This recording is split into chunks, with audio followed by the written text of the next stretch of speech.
অবৈধ ব্যাটারি চালিত অটোরিকশা বন্ধের প্রতিবাদে রাজধানীর মিরপুর ১০ নম্বর গোলচত্বর এলাকা অবরোধ করে বিক্ষোভ করেছে চালকরা। ৪ ঘণ্টা অবরোধের পর দুপুরের দিকে পুলিশ বাস চলাচল শুরুর অনুমতি দিলে অটোরিকশা চালকদের সঙ্গে পুলিশের ধাওয়া পাল্টা দেওয়ার ঘটনা ঘটেছে। এ সময় বিক্ষুব্ধ অটোরিকশা চালকরা ৩টি বাস ভাঙচুর করে।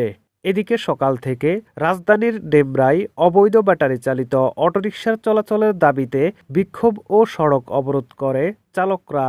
১৯ মে রোববার ২:৩০টার দিকে মিরপুর ১০ নম্বর গোলচত্বর ও ডেমরায় এই ঘটনা ঘটে। এর আগে সকাল ১০:৩০টা থেকে তারা বিক্ষোভ শুরু করে। মিরপুরের বিভিন্ন সড়ক সকল প্রকার যান চলাচল বন্ধ হওয়ায় চরম দুর্ভোগে পড়ে সাধারণ যাত্রীরা। জানা যায়, সম্প্রতি সড়ক ও সেতুমন্ত্রী ওবায়দুল কাদের রাজধানীর অলিগলিতে দাপিয়ে বেড়ানো বিপজ্জনক ব্যাটারি চালিত রিকশা বন্ধের নির্দেশ দেন।